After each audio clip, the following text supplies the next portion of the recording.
Want to start with Kay? Am I unmuted? You are. Okay. I this is Kay Jorgensen, and my husband and I, Dan Jorgensen, we farm by Guilford, which is by Havre, and we're also taking over my uncle's farm, which is by Lothair. And we've had half the land organic for 3 years, I believe. So we're relatively new to this. I don't know if you could hear. I was talking to? Is that Jamie I was talking to at the beginning? Yep. Okay, I was visiting a little bit with Jamie, and I don't know if you could hear what I was saying or not, but we would really be interested in, integrating the cattle. We've been doing some cover crop, but we don't have cattle or fencing, so we're just kind of trying to figure that out. But yeah, just kind of newbies trying to learn more. Cool. That's great. Yeah. How about Rich? Hi there, Rich Torquemada. I have a small vineyard in Ravalli County, halfway between Stevensville and Florence. I raise cold hardy hybrid grapes, and I've been operating under that less than $5,000 cap. So I've kind of done my own little organic plan that I follow for the last 3 years or so, but I'm not officially certified. So I'm just learning more. I'm also on the board of directors for the Montana Grape and Wine Association, and we're going to do a virtual conference as well. So I'm trying to learn from Jamie and MOA, and hopefully we can do the same in the spring coming up. Cool. I'd like to come to that. That is one really cool that we have a Grape and Vine Association in Montana, and awesome that that you're all sort of interested in going organic. That's really neat. Well, I'd say not all of us, but definitely there's 2 or 3, I think, that are. And a lot of them do more or less certain aspects of it. So, yeah. Right. Absolutely. Well, yeah, realizing that you're organic by default is a fun realization, I think. Let's visit later, Rich, and I can tell you what not to do. Definitely, I have that on my list. Thanks, Jamie. Right. All right. And Kevin H. We have 2020 was their first year of organic. And we're north of Lewistown. Okay. Cattle country mostly, hay ground. That's organic hay ground, but I want to till it at some point. So cool. Just, yeah. Try to understand the systems. Excellent. And Dr. Bruce Maxwell. Yeah, I'm a agroecologist at MSU, and I'm interested in organic production in general, and so I'm really interested in hearing issues and things like that how our research might relate to it, but how it might inform new research questions as well. Super. All right. That's great.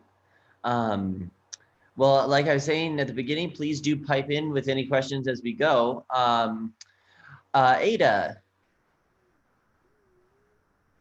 you wanted to just say who you are and sort of your relationship to organics. Can you guys hear me? Yes. Awesome. I'm Ada Snyder, and I work for High Mowing Organic Seeds, and I'm the regional rep out in your guys' territory. I am located in Washington State, so a little closer than my coworkers in Vermont. Right. So yeah, I'm just here to observe and support you guys. So it's exciting. All right. Kay? And apologies that it just shows me lots of times the first name on the screen.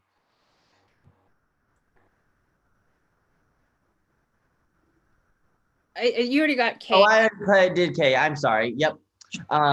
Jorgensen. Jorgensen. Thank you. Sorry about that. All right. And Sam? just a quick who you are and how you're in organics. Yep, Sam with Montana Milling, commodity buyer for organic cereal grains, pulses, and oil seeds. And just thought I'd sit in here and listen to the session. Cool. Well, thank you. How about Eric Gibson? Yeah, hello, my name's Eric, and I'm a prospective farmer in the Missoula area. I used to grow in Seattle for a good-sized CSA and moved here about a decade ago and raised a family, and I'm trying to get back into growing. Cool. All righty. Paul.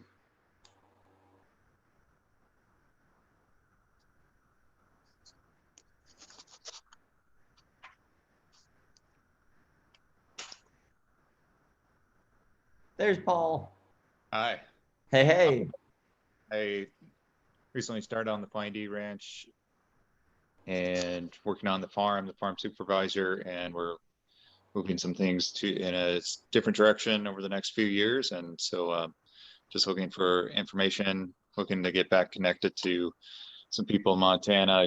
I grew up here and went to MSU, and been out of state working on farms and ranches out of state for the last 20 years. Hey, awesome. Yeah. And I think the last person we have on is Carol.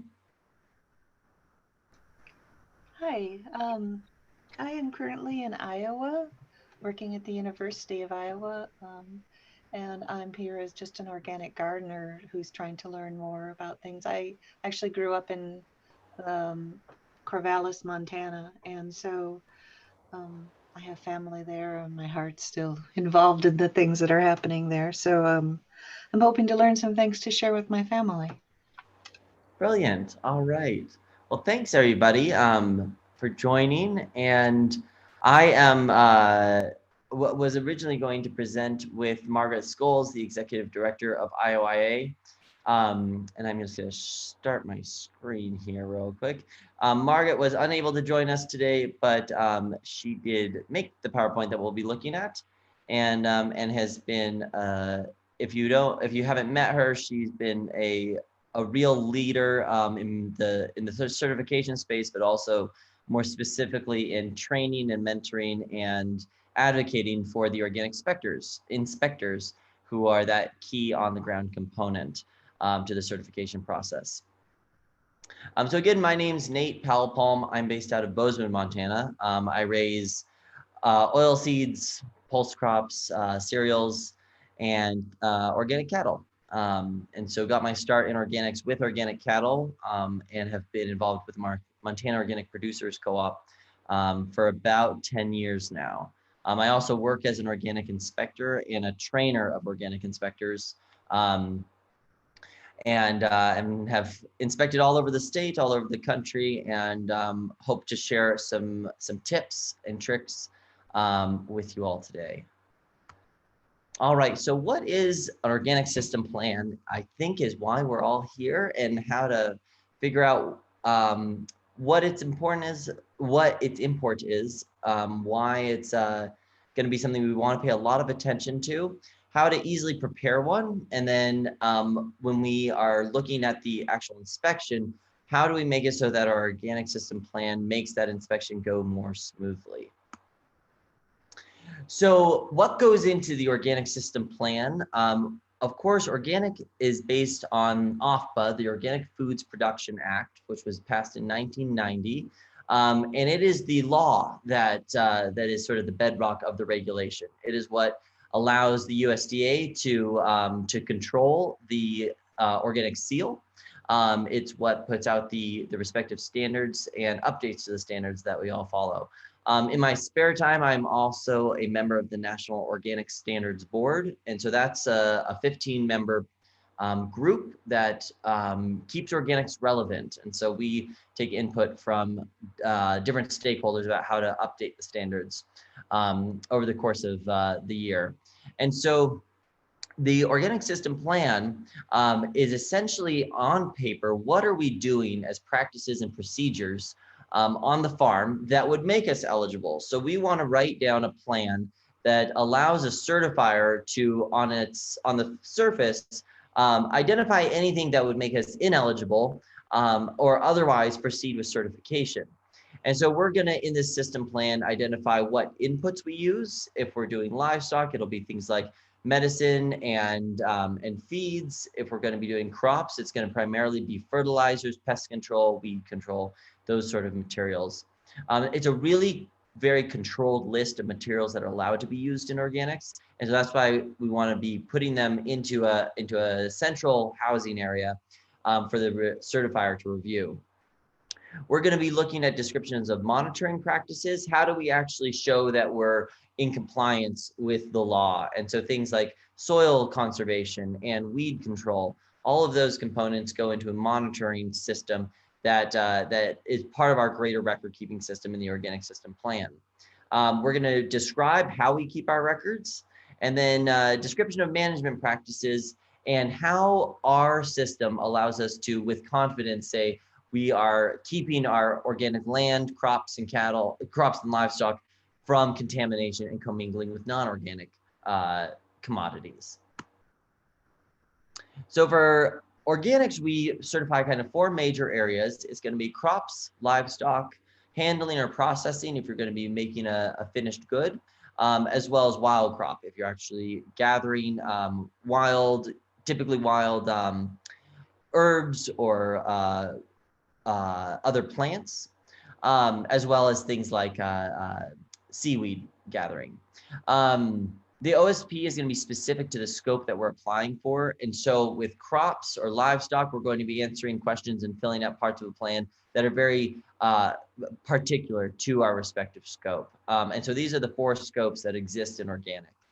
All of the information about the farm ideally is going to be captured in relatively decent detail. And so we're going to have things like maps of all of our fields to be certified so that on paper we can identify if there's any risks to the organic land, and that as a certifier, we know where the organic land is so that we can inspect it. Land history for all the fields. If we want a field to become certified organic, then we have to show what's been done to it for the past 3 years. And so what inputs have gone on, the dates of any prohibited substance application, ultimately deciding when that land is organic eligible. Listing all of our inputs, all of our seed. If we're doing livestock, identifying what livestock we're looking for and are they organic eligible. As part of the organic system, most times there's really pretty comprehensive lists about what products are allowed to be used in organic certification. If we have a novel product that isn't really known to our certifier, then we might be asked to provide labels of our inputs and other items that will clarify whether or not those inputs are respectively allowed in organics. So in our maps, on the farm certification, we're going to be diving in to maps as kind of a really pretty critical component. So our maps are going to show how many acres are we looking to get certified. We want each of our fields to have a name so that we can refer to it in the certification process. Identifying how we protect that field via buffers. If we don't have any neighboring farming activity that might pose a risk to the organic integrity, like we're surrounded by BLM land or other minimally managed pastures, sometimes we don't necessarily need a buffer, but we want to make sure that we identify how are we protecting that land from neighboring farming activities. The legal land description so that we can actually find it. Oh, yes. I'm going to stop here. Are you sharing a PowerPoint? Oh, I am. Oh, no. Wow. I am so sorry, everybody. Yes, I am. I take it I'm not sharing with anybody else but myself. Wow. Oh, my gosh. Okay. I would like to say it's Monday, but it's not, so I have no excuse for that. Now, bear with me just a second. Close enough. Okay. So back to maps. Luckily, there was no great graphics or anything so far, so you haven't missed a whole lot. All right, is that showing up, Jamie? Thank you. Yes. Okay, so fields, we're looking at, again, basically clear land descriptors. For livestock, we would on those maps be identifying how the livestock access shade in the field, where our fences are, and what our water sources are. And then if we're raising commodities like grains, we're going to want to be knowing where the storage infrastructure is located. Bins, sheds, Quonset huts, all of that needs to be described on our maps. So an example of a sort of a rudimentary map, I found that as Google Earth becomes more and more accessible to folks, that lots of times just taking screenshots of Google Earth as our maps is one of the best ways to capture in real time what our fields look like. Oftentimes, if we're involved with FSA, we're already going to be very familiar with having a good set of maps. But the idea behind this image here is just identifying what is the anatomy of a map that we need to have in order to make it work with our organic system plan. So with a map key, we always want to identify where north is, and so we have our respective north indicator at any point on the map, but then a map key of identifying how do we interpret this map as an inspector or a certifier assessing organic eligibility. So identifying our buffer, how do we protect this farm? We have neighboring conventional farms on this map, and so showing that we have a buffer. Looking at how we're going to break our fields up. Typically, I like to break the fields up as minimally as possible. And by that, I mean, if we're going to be doing relatively the same management across a given area of land, I like to call that a field. And that way, the updates to the fields aren't necessarily going to be changes every year, but rather just what are we growing in that space. So identifying what we want our management of a given area to be considered. And then mapping that out for where our different fields break, how many acres they have, what their unique identifier is. And then for our storage infrastructure, like bins, barns, any other infrastructure like corrals or houses, greenhouses, packing sheds, all of that capturing in as succinct detail as possible on our maps. Any questions so far? And any tips or tricks for folks who are certified, definitely welcome those as well. So an example of more of a Google Earth image. For these maps, we're able to mark them up as well as identifying the true topography of the map. On this, we note where our buffers are. We're going to be noting our different field outlines. A big component on a map is, of course, just identifying where the nearest conventional farming activities are so that we can prove that we're able to protect our fields from those farming activities, typically in the form of a buffer. And so a really good detailed map, if it was possible to see that writing, it would have all of the field activity information captured on there. A cool thing about organics is that there's no prescription for how records have to be kept, just that they have to be kept. And so you can keep them in anything from advanced software, where something like Field Facts or Cattle Max, looking at anything all the way down to just writing notes on your maps or calendars, showing what went on in that field and what the date was. And so respectively, we're looking for field activities, what the date is, and any inputs administered to a given area. Field history in our land application, this is where we identify what went on in the last 3 years that confirms this land is organic eligible. And so this is just one example of a very simple chart. So we're looking at the field number. Here are those 7 fields, their respective acres, what the crop was over the last 3 years. And so if this was something that we're looking at getting certified in 2000 at the end here, what went on in 1997, 8, and 9 that didn't compromise the organic integrity of that land. And so on 1997, we see that for field number 2, We had a crop here, we had a prohibited substance, urea, put in. And so that's why in 2020, it is still undergoing transition because it's going to have to be 3 years from that last date of a prohibited input. And so at this point, it's looking like we would be still only about 2 years into the transition since we had a prohibited substance in 1998. Ultimately, this is our record where we confirm what was put in and what our date of transition starts. Another reason that we keep organic field histories is that in organics, we also track crop rotation. And so we need to be trying to build soil and make sure that we don't facilitate any problematic mining of soil or otherwise building up pest and disease pressures in our fields.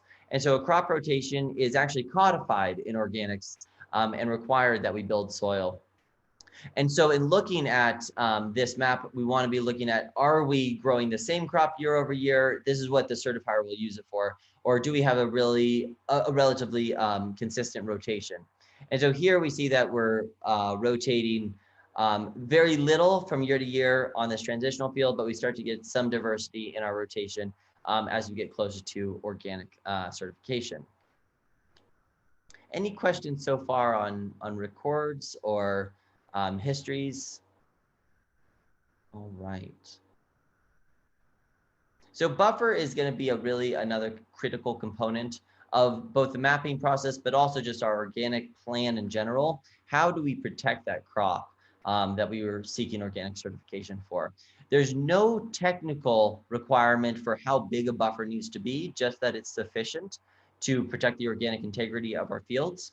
And so lots of times we need to look at what is the neighboring farming activity that might be posing the risk to our organic crop. And so if we have something where it's just tree lines, not necessarily organic, but we have trees all the way around this field, there's not going to be a lot of risk coming from that wooded area for the respective organic vegetable production. What we might have on this side, though, is, say, an organic grain farm that's using boom sprayers or aerial sprayers.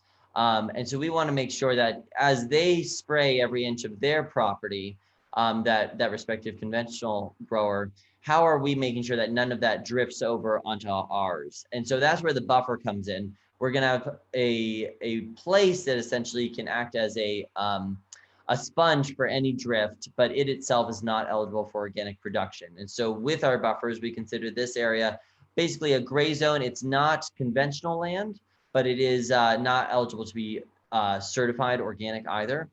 And so when establishing a buffer, I usually think that a consistent rule of thumb is just to assume 30 feet. That's usually going to be a good amount of area to catch any drift that's coming by. If we have a lot of aerial spraying around us as well, we might consider a larger buffer. Kind of depends on what your farming activity is as well. If you're a produce grower, you're probably going to want to use as much square footage in a given organic area as possible. If you're producing hay, you might have the stomach for a larger buffer. So it all kind of depends on what you're doing in that field and how aggressive the potential risk for spray is or drift is on the conventional side. I have 2 questions, Nate. Yeah, thank you. One is backing up. Don't worry, you don't have to go to the slide, but what are the typical issues that you see with transitioning fields? Mm-hmm. And then part 2 to that was what are some of the problems you see with buffers? Awesome question. With buffers, I typically see folks honestly trying to manage them a little too much. And this is just sort of like from farmer to farmer as well as inspector to farmer. I see, say I'm primarily in the grain space, but it's applicable to anyone else. If we have a row of some sort of crop, either we have 30 feet of grain or 30 feet of something being grown in this transitional area, lots of times I see folks trying to manage that buffer as basically a small conventional farm component to their operation, whereby they harvest the buffer if it's planted in grain, or they bale it up for hay. And then the rest of their farm is organic, but this one little piece is conventional, technically conventional, because it can't be certified. And so in that management, I see them create just this incredible headache for themselves, having to essentially operate a dual split operation where they have conventional and organic. So I really like, if possible, to see the buffer act as basically an aggregation of environmental services. And so if we're able to put it into something like pollinator strips or leave it standing for wildlife habitat, anything we can do to sort of improve the natural resources on the farm, I think that is both from a procedural point of view, a much better outcome for your record keeping and just your peace of mind. But also a great improvement for making it so that you have more environmental services on your farm, like decent pollinator populations, as well as other places for what could be pests in your crops, deer, other herbivores, having a place to go that's not in the crops, having a place to go eat, rest, habitate. And what was the second question, Jamie? Well, we do have another question related to buffer, and that's what's the minimum size? And then the other question was about problems with transitioning fields in the scenario that you laid out. Sure, yeah.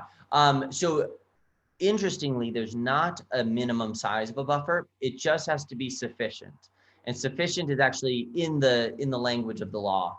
And so looking at what is the neighboring farming activity, if you just have someone's lawn next to your organic field, the reach of that respective spray event or fertilizer application is going to be minimal. And so you might only need a 10-foot buffer, something that's going to catch that. And so we just want to look at when an inspector comes on the farm and looks at that buffer, is it easy to argue that you have sufficiently protected the organic area with the size of the buffer? And this is something that's absolutely game for talking to your certifier when you go to apply for organic certification. Is there anything that they would recommend to consider when establishing buffers? They can't prescribe a buffer, but they could tell you if it's insufficient. That's kind of the role of the inspector, is when is something not in compliance. Challenges in transition, a lot of times I think folks, the buffer scenario that I laid out of trying too hard in transition can be applied for the entire farm in general. In the grain world, I think a lot of folks try to raise transitional grain so you don't have the premium yet because you're not selling as organic, but you also don't have the tools. You're not able to put down that fertilizer. You're not able to use your herbicides. So I oftentimes really wish that it was possible for folks to view that transition as a way to recharge your soils and a way to manage weeds. And so when we're looking at years and years of herbicide application, we do have a lot of weed seeds still in a given field that's about to be transitioned. When you stop spraying, as I learned very painfully this year, there is going to be a big blossoming event of your weeds. And so coming up with a plan for how do we not necessarily just try to do what we were doing, but without the spray, but rather actively figure out what does it take to get these soils brought back to life. What cover crops could we do? What are the soil services we should be thinking about in this gray period of transition? And so instead of trying to make as much money as we can raising transitional crops, I think it's an awesome opportunity to figure out what is it going to take to raise the best organic crops we have 3 years down the line. How do we set those crops up for the most success when we're actually able to realize that premium? And we'll talk about this. I mean, definitely shoot me any emails or questions. This is going to be a major focus of a podcast that Organic Agronomy Training Services is putting out, as well as I think we'll have a chance to talk about it at 4 o'clock today with Georgina Webster, the head of the Montana Organic Certifier with the Department of Ag. We have any other questions? Yeah, one more question on how do grazing cattle relate to buffers? Great question. So that's why I also like minimal management on buffers, because if you're conventional cattle, if you're raising conventional cattle, they can eat anything on that place while providing their respective manure, providing a grazing service. And lots of times buffer is an awesome spot to provide a little extra feed for those cows. If you're raising organic cattle, we have to treat the buffer as if it were conventional. And so if we're raising, if we're gonna have a buffer around our respective organic pasture, it's gonna have to be fenced off, and the cattle precluded from getting to it. So that's something to consider when we're looking at how we do fencing, how we make fencing infrastructure investments, how we go about setting up the shapes of our fields. Lots of times with buffers, it's simply putting up a temporary wire while those cattle are in the pasture. And so making it so that they can't eat over into what might have been contaminated with spray from your neighboring field activities. Lots of times I think that in true pasture situations where we're mostly grazing rangeland versus grazing fields in the context of a farm, there's usually fairly minimal spray activity along those neighboring fence lines. And so one thing we haven't talked about yet is we can also get an adjoining land use agreement whereby our neighbors via a signed attestation agree to not spray within 30 feet of our mutual fence line. And so if you have someone just spot spraying for different weeds in a larger range context, I have found it to be fairly easy to get, if the neighbor relationship is good, get them to agree to not spray within 30 feet of the fence. That way you can graze your organic cattle all the way up to the fence and know that they're not going to be compromising their organic status. Any other questions on that? That's a great question.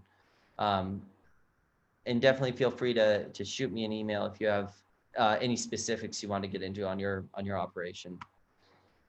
Another example of a map, this is of a research farm over at Montana State University. And so a lot of little fields. These fields are managed individually. And so they're going to be having, their borders aren't going to change typically year to year. And I say this with someone who's much more familiar with this farm. Probably Bruce Maxwell could speak better to this image than I could. But looking at ultimately, how do we manage a piece of ground? And if the management is going to be the same across a given area, that's the best way to form a field. And so the way I like to think about fields is if I'm going to be managing, say, 10, 20, 50 acres as a block every year, so same crop going into it across those acreage in a rotation, that's going to be what I consider a field. It's a lot of work to change your borders and change your acreages in a field, because ultimately as an organic inspector, we're looking that your acreage is, one, eligible to be organic, but two, isn't changing a lot, so that we can, with relative confidence, assess that we don't have any conventional land being added kind of on the side.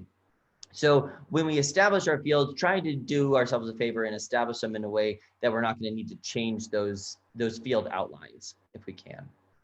Totally good to change them, it just is more paperwork. So this is probably a topic that we could spend all day on and several full university courses on. But talking about when we look at our organic system plan, we need to be able to describe to our certifier what are we going to do to manage weeds. Weeds are always going to be part of an organic cropping system. And so what are our practices that we're going to employ to try to minimize and suppress weeds? So a few of the practices that we have in our organic toolbox might be that we're going to plant our crop a little bit heavier to create more competition against the weeds. We might try to get another round of tillage in before we plant our crop, thus a little bit of a later planting, allowing those weeds to get a little bit of a germination and knock them back. Pre-working, cross-planting, and this is, again, more oriented towards the grain side of things. But cross-planting so that we have a little bit less open ground. And so if we plant half of our seed one direction, then planting the other half at either a 90 or 45-degree angle can kind of close up that open ground that might become home to a weed seed. Harrowing, one of my favorite tools, is something that allows us to knock back those annual weeds. There are some herbicides like vinegar that we might be able to use to do spot spraying. Typically, they're not economically appropriate for large scale application. flaming, grazing, mulching, all of those are going to be tools we have. And the reason we want to have those captured in the organic system plan is that we want to be able to have a relative level of confidence as the certifier that you've got an idea of how you're going to manage. The thing we want to avoid is that we don't want to be expecting a producer to magically keep up with weeds at the risk that they run into just a real disaster of too many weeds, and they didn't know that there was a respective plan to be had. So in most organic system plans, depending on who your certifier is, these will be checkboxes. So they'll give you all of these options and you're just basically noting which ones they are, and then your inspector comes along and verifies that that is an accurate representation of the practices on site. We have a question. Yeah. If I'm using an annual cover crop as a weed control, does the seed need to be certified organic? Fantastic question. All seed on organic farms needs to be certified organic, except when you can't find it as certified organic. And I think it's Ada, if she's still with us, is probably lives this concept really well. But the idea behind organic seeds is that we want folks to be able to raise organic crops and commodities. And the organic seed industry, in some respects, is still nascent, especially in the grain space and kind of the larger commodities. It's doing a lot better in the vegetable space. But so the trick is that we need to be looking for organic seed. And so when we go to plant an annual cover crop, we need to still check with 3 known suppliers of organic seed for that cover crop. And if we can't find any, then we're able to use non-GMO, non-organic, non-treated seed in place to grow that organic cover crop or organic cast crop.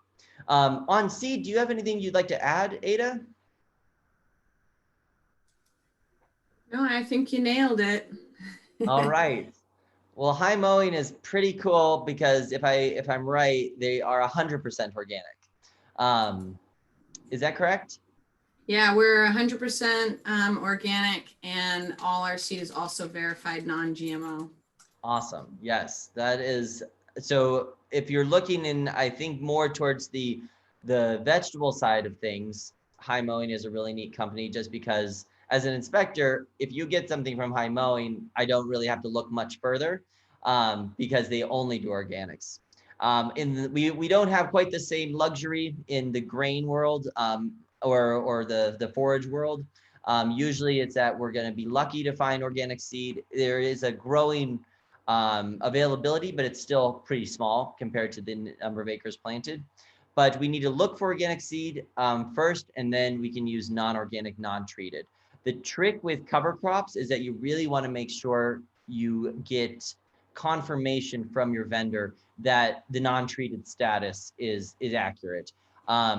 You don't want to be throwing seed into the planter with the assumption that it's not treated, only to have your inspector come on later, get a sample of it, and see really beautiful bright pink seeds or bright blue seeds. So we want to make sure that that non-treated status is consistent. If we're planting a GMO crop, the only GMO crop we really deal with in Montana is alfalfa. There's some corn, you might, if you're raising on irrigated land, but mostly it's alfalfa. And so making sure that we've confirmed that non-GMO status from the vendor. Basically, we need a letter signed by the vendor confirming that it's a non-GMO seed in order to have it be used if we're not using organic seed. I'm going to give a quick shout out here. We're grateful to have High Mowing as a sponsor of MOA. And our business directory does include a listing of High Mowing and how to reach them, in addition to some other companies as well. Fantastic. Yes, I think that's an awesome thing about MOA in general, is acting as this clearinghouse of information where I think there's a lot of folks looking for organic seed, and so identifying who the best vendors are and who the vendors in general are is a cool opportunity. Oops.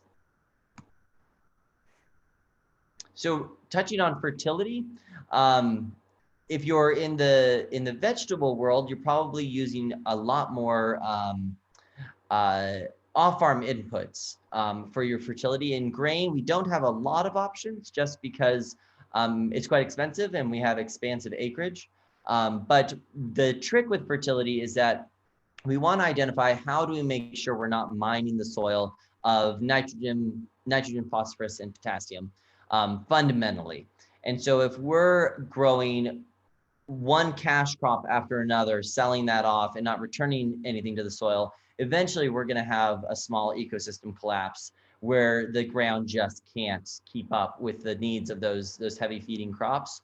And so establishing a rotation where we rotate both nitrogen fixers and nitrogen feeders, legumes as well as cereals or forages, and doing that both in the vegetable, both in the orchard space as well as the grain world, is kind of an absolute foundation of organics, which is something that really gets me excited when we talk about sequestering carbon and building soil. Organics has that codified into the rule. For our options of how we build soil and how we manage our fertility, we have everything from green manures, where we're actually plowing down a respective annual. We might be looking at grazing livestock to return some manure to the fields, amending with manure, amending with other micronutrients or fertilizers. All of that can be considered. We just need to be making sure that we capture that in our organic system plan and accurately describe every material that's going to be going onto that field. We want to accurately describe our rotation, and so that's something that's verified by the inspector. We can't see a cash crop being grown year after year if it's the same family. So we can't see wheat on wheat or corn on corn. And there's just good agronomy. That's sort of a kick in the pants to make sure that we're not having, we're not setting ourselves up for an explosion of different weeds, an explosion of different diseases or pests as well. Any questions on that, fertility management, or how we record that? All right, and we might have kind of preempted this next slide. How do we source our seeds? And so of course we can raise our own, and that's oftentimes where I see the most organic seed used, is when folks save their organic crop year to year and use their own seed. Purchasing organic seed is going to be like purchasing anything else. That organic seed is going to be accompanied by an organic certificate from the supplier. And so we want to make sure when we buy organic seed that we request that organic certificate. If it is retail packaged seed, in a way that a lot of vegetables typically are, usually that organic seal is going to be captured on the label as well as the certifier. So that's sufficient. But if you're buying seed in bulk in the tote sack, you will want to grab that organic certificate if you're buying organic seed. Establishing commercial non-availability. This is pretty easy. The trick that I would say with it is write down what seed you're looking for. Say it's wheat or it's flax, and then list the 3 sources that you checked to try to buy organic seed. The one level deeper on commercial non-availability is we want to, as certifiers, see you looking for seed with folks who are known suppliers of organic seed. And so if you call up a seed house that carries absolutely no organic seed and say, oh, they didn't have organic seed, that's why I purchased conventional, it's a little harder to stomach as a certifier if you're not looking at places that might have organic seed.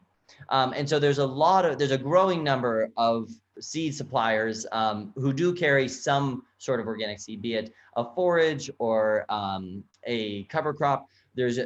They're going to have small amounts of seed in their portfolio. So we want to be looking at those folks who might have organic seed, but ultimately identifying who you called, details like when you called them, who you talked to, which of their reps you talked to, and what about their inventory didn't work for you. And so to buy non-organic seed, we have to prove that it was not available in the quantity or quality that we need. Organic seed being more expensive than conventional seed isn't a consideration. So that's not something that we can say that it was just more expensive, that's why we bought the conventional. If they have organic available, we do need to buy it. We might be buying it from other bulk growers. So if we have on-farm mobile cleaners, there might be the opportunity to buy it from other farmers if it's going through that certified seed program. I raised some organic certified seed as well. And so there's a growing component of the certified seed in Montana that is organic. Any questions on seed? It seems like a big topic, but it can kind of be distilled fairly easily. All right. We do have one question. Yeah, go for it. Ada, go ahead and answer it or ask it. Yeah, I'm just curious, as an inspector, are you seeing that growers are using more organic, and is there pressure from inspectors? I know that like out in Washington, Oregon, I have a better pulse on that, but like in Montana as an inspector, are you encouraging the growers to have a certain percentage of organic seed? I'm just curious what kind of pressure is coming from inspectors on that piece. Totally. For better or worse, inspectors aren't actually allowed to provide any pressure. We are just allowed to say if something is not in accordance with the standards. And so the pressure fundamentally comes from making sure that growers have that organic seed search and it's being accurately completed. I think the improving point of pressure from the certifier side is that looking that growers are buying from known suppliers of organic seed, I think fundamentally creates a bit of a cycle where if we're looking at folks who are at least somewhat interested in carrying organic seed and selling organic seed, they're going to be further incentivized to carry more organic seed as they see the interest being established. I would say across the board, it's really about just availability. I haven't really come across, and I inspect sort of around the country. And so when you get a provider, a seed vendor in an area, and you have a few farmers buying, very quickly the neighboring farmers snowball into buying that seed as well. Farmers want to buy organic seed, I would say without a doubt.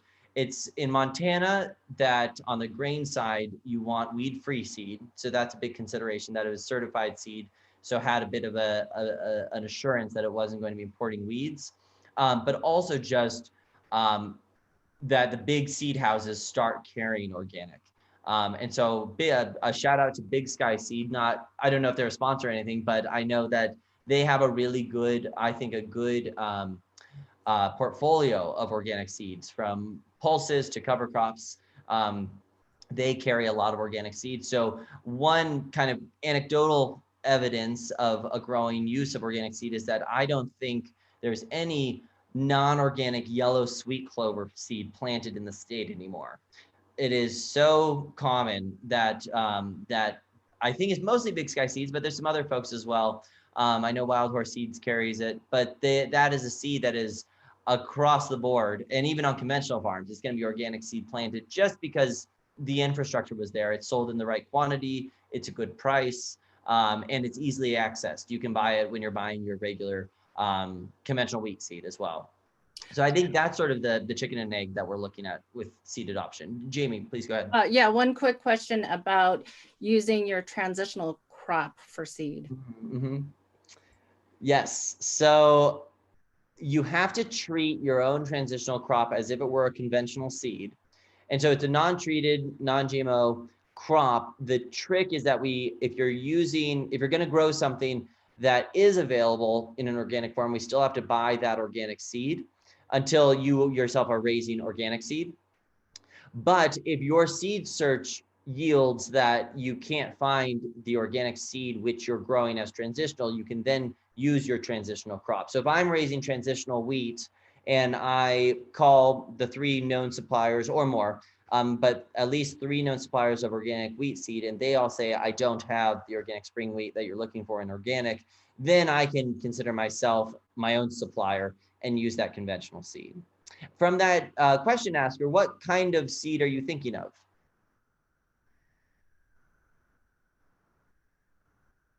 If you wanted to share that. It's just a generalized question, I guess, about it. Sure, absolutely, yeah.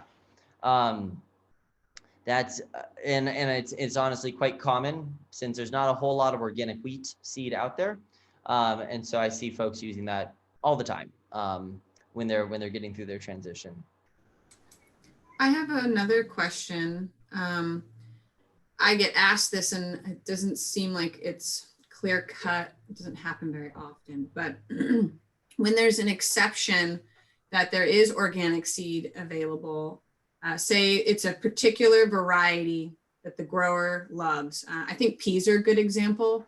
Organic peas can have off types, and more so than the conventional.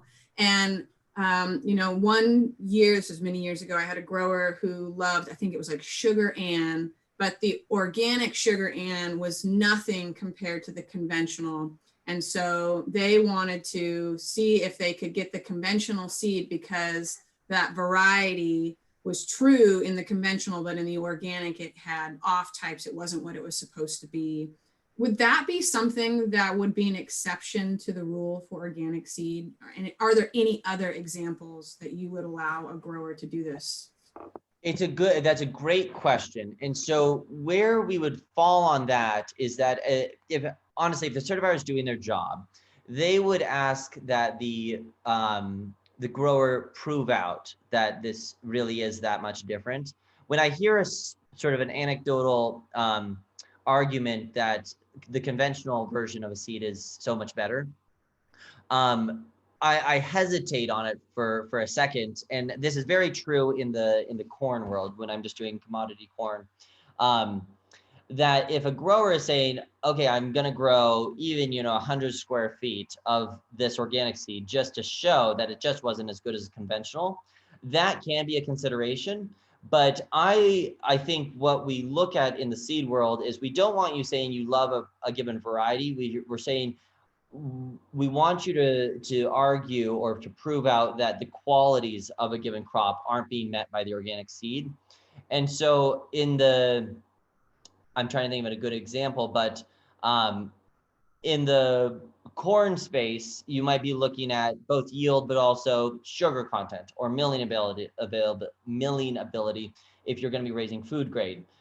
So more the qualities rather than I just really love this one brand and I don't feel that the organic is as good. If they could say that the off types create a pretty significant economic hardship, I could see that being an argument.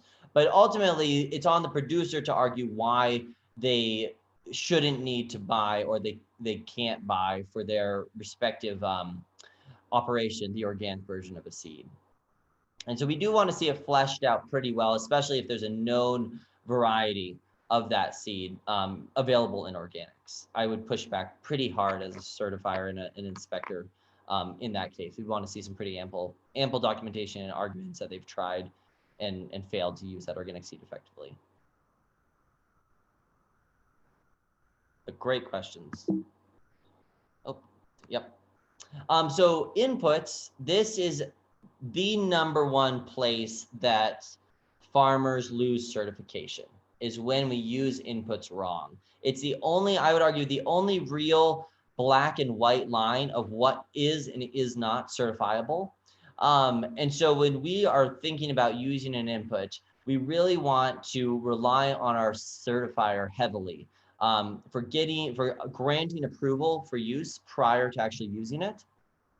There are some great resources out there like OMRI, the Organic Materials Review Institute, and their entire business is reviewing mostly fertility and pest control inputs for use in organic. And the comprehensive lists they have are just wonderful. So if you get on their website and you decide that you're looking for a material to use to control grasshoppers or a material to use to address potato beetles, they're going to have a lot of options for you for materials that they've reviewed. You still want to hand it off to your certifier because your certifier is ultimately the deciding force and responsible. If they grant you use for a given material, it's on them if that material comes back and is not allowed. And so most certifiers invest a lot of resources in the research to making sure that if they grant approval for a material, it's approved for use. And so we need to be considering all of the materials used in organics when we come up with that list of inputs. So everything from like legume inoculants, what are we inoculating our seeds with? Any seed coatings. If we buy animal manure, we have to make sure that it wasn't treated with anything. even diatomaceous earth that as a common pest control in grain bins. Some versions of diatomaceous earth are not allowed. They have carrier agents in them. Other herbicides or other fungicides that might be carried in that material need to be checked out. And so the easiest way when thinking about your organic system plan is come up with a list of materials you'd like to use and are relatively confident that they would be eligible in organic. And then your certifier will come back with any questions on whether or not that input is in fact allowed. They might need a little bit more information from you. They might need a little more information from the manufacturer of the input, but ultimately handing off to the certifier before you use it is going to be the cleanest way to make sure that you don't accidentally apply a prohibited input on your field, thus making it ineligible for organic certification. Any questions on that? It's a simple list, but it really does sort of set the stage for whether or not you're going to be able to maintain certification. So we want to treat it with a decent amount of attention. So we just talked quite a bit about seed commercial availability. I'll jump on to manure. When we're looking at manure, there's two key components. Ultimately, the idea behind regulating manure at all is that we want to make sure organics is keeping up with food safety practices. We don't want organics to facilitate an outbreak of E. coli or Salmonella. And so when we're looking at manure, we're fundamentally looking at an application interval between when we apply it and when we harvest that crop for human consumption. And so manure really only applies to crops raised for human consumption. If we're going to be examining a forage field or a pasture, typically they can have manure at any point and we're not really worried about it. But if we're raising vegetables or grain, we're going to be looking at for crops that do touch the ground, like potatoes or squashes or any number of other ones that are going to be either grown in the soil or come in where the edible portion is grown in the soil or grown on top of the soil. We have to apply raw manure at least 120 days before we actually harvest the edible portion from that field. With crops that don't touch the ground, like wheat or orchard crops, anything that's grown off the ground with just a root in the ground, then it's 90 days prior to that harvest event. Typically with grains and forages, we're going to be able to just say if we spread manure before we plant, most seasonal crops in Montana, field crops, are going to not be harvested prior to 90 days before or 90 days after that application. Vegetables are really the trickier one because they have usually pretty short growing seasons, and so they're growing cycles. And so making sure that we either have a big fertility event in the fall and we're going to be leaving it all winter to break down, or we are going to be using compost if we want to be applying a fertility input in that with a shorter interval than 90 days. Any questions on that? And we'll dive a little bit deeper into that at the 4 o'clock session as well. The trick with compost is that it's actually a very regulated term. And that means that we're going to have a series of measurements where we both turn what was raw manure into compost, physically turn that pile, as well as monitor for temperature. We need that compost to get up to a certain temperature for a given number of days in order to be qualified as compost. We can't just have old manure. So that's a key component to making sure that we protect food safety in organics.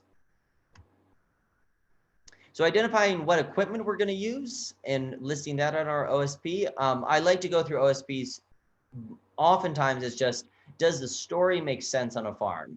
So if a farm is saying they're raising organic wheat per se, do they have tillage implements? Do they have a combine? Do they have grain carts? Do they have bins? And if they don't, I would assume they're going to be getting that component of the production serviced by a custom operator. In which case, are they consistently tracking that equipment was always clean? If you're running a split operation, also making sure we have a clear segregation between when we're using it for organics and when we're using it for conventional. So listing that equipment and showing how we protect the organic status of our crop by cleaning the equipment. And the key with cleaning equipment is that we're documenting it. And so every time we wash a grain cart, every time we purge a combine or clean it out with compressed air, we're recording that and documenting it for our inspector to review.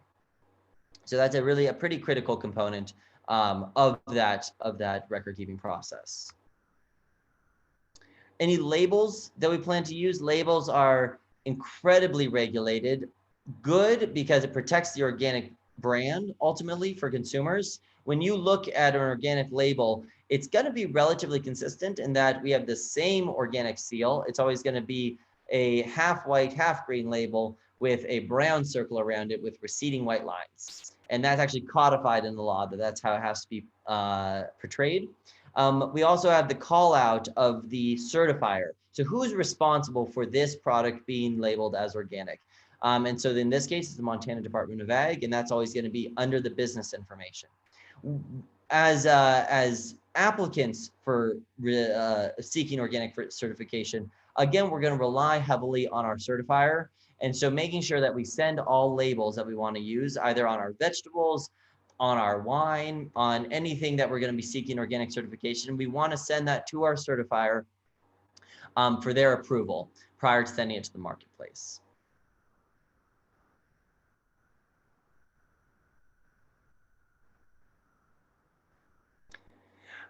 So coming up with a way for how we're actually in real time planning to keep our records, another really great investment of our time and resources is figuring out how to make record keeping easy on ourselves, because we're going to have to do a lot of it.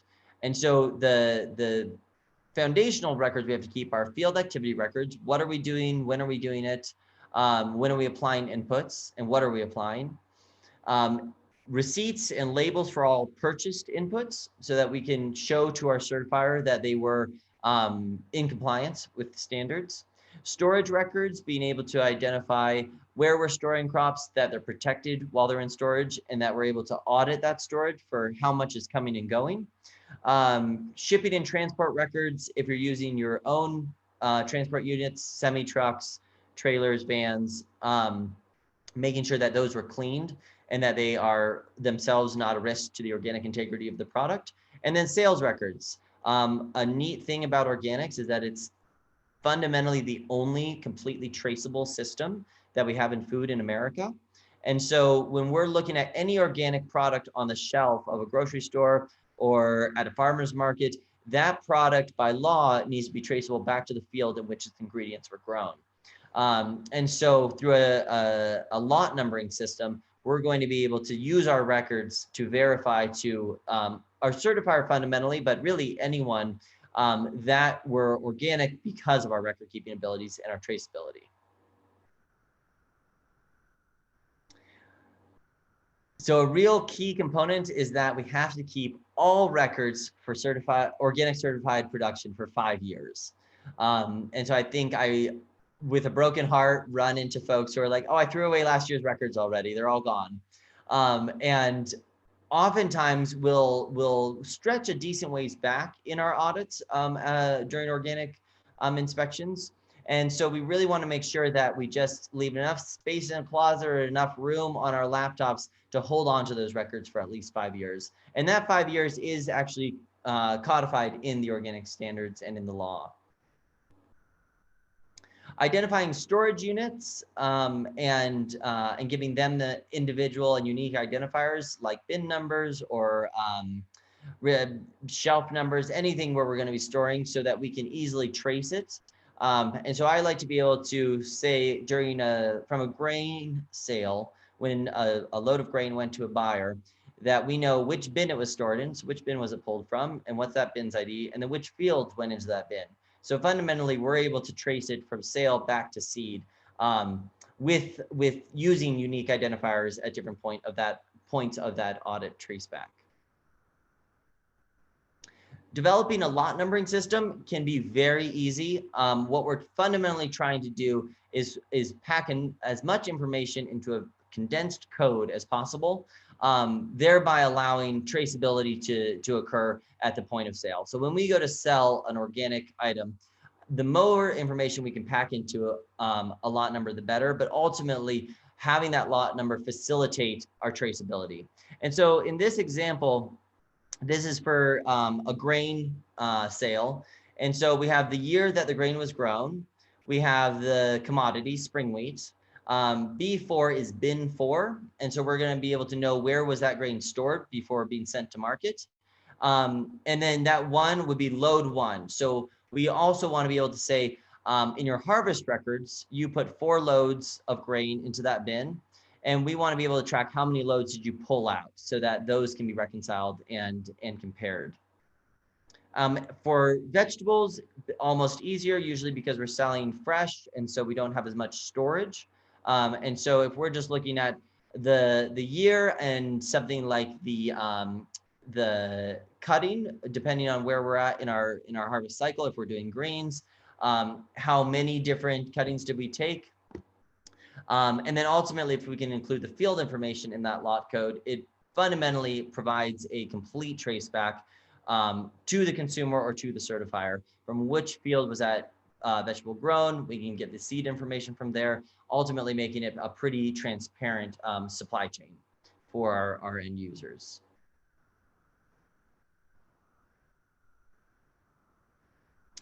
And so we'll every single year have a physical organic inspection. In pandemic times, it's a little bit different. We've done a lot with cell phones, much more than I ever expected, as far as visiting fields and verifying compliance. But there's always going to be some sort of physical examination of the farm and the facilities that occurs on an annual basis. And that can occur pretty much anytime during the growing season. And so after the certifier receives your OSP, there's going to be a review of that OSP, and then ultimately it will be handed off to the inspector for actual examination and confirmation of the practices that you portrayed in your writing of the OSP that they then confirm is actually going on the farm. Oops. A little bit of opportunity. So if you are certified organic, you are eligible to, in normal years, up to $750 of your organic fees being reimbursed through the Farm Bill. This year was very strange. There was an accounting error at the USDA, so it's only $500 per scope. But if you are a crop and livestock producer, you're going to be able to receive up to $1,500 in reimbursement of your fees, and that can go quite a ways. I've seen a really organic certification become not a cost prohibitive activity or endeavor because of organic certification cost share. So check in with your certifier when you apply. Usually they can give the pointers for how to get signed up for cost share. There's also technical funding assistance. And the reason we're sharing these is they all are predicated on your organic system plan. And so it's worth it to actually apply for certification to access these funding opportunities. But there's money in EQIP with the NRCS to transition to organics. There's also CSP money to enroll given fields in a CSP plan. All right, so any questions on that? And we'll, like I said, at 4 o'clock today, we have an opportunity to learn from and speak with Georgina Webster, who's the director of the Montana Department of Ag certification program. And we'll get a little bit more into the nitty-gritty details of the actual certification process. But from just the plan side of things, does anyone have any questions for me?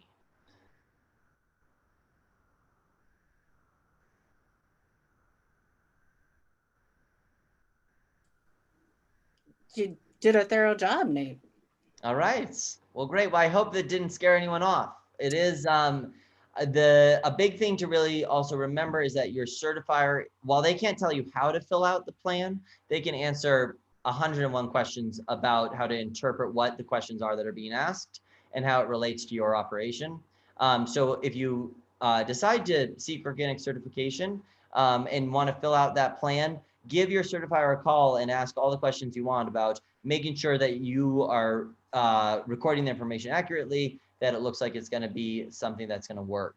So lean heavily on your certifier. They're an incredible resource, and they're ultimately there to help you maintain your eligibility for organics and by telling you what is not allowed and what practices are prohibited. Thanks, Nate. Great. All right. Well, thank you, everyone. Yeah, I have a couple more plugs. One is, as Nate has referenced, the organic standards and inspection and certification. That's this afternoon at 4. Tomorrow, we have a session on crop insurance for organic operations. And then more of a workshop type at, let me see, well, I think it's at 1, sorry, at 11, for actually developing your organic system plan. And then tomorrow afternoon at 4, we also have a session on accessing those federal programs that Nate mentioned, like EQIP and CSP. And I'm going to give a little plug for MOA too. And regarding the reduction in cost share, we have been active in reaching out to our US delegation and letting them know that this is completely unacceptable. The amounts were set forth in the Farm Bill. And so trying to remedy that situation, and there is work going forward to do that, to make up for this year and make sure there's enough for next year as well. Yes. So thanks very much. Exciting thing, Congress did give organics enough money to give every farmer $750. And so the fact that it's not there is a problem. All right, well, thank you, everybody. Please feel free to reach out if you have any questions, or I can answer anything else about this presentation. Otherwise, really appreciate your time today. All right.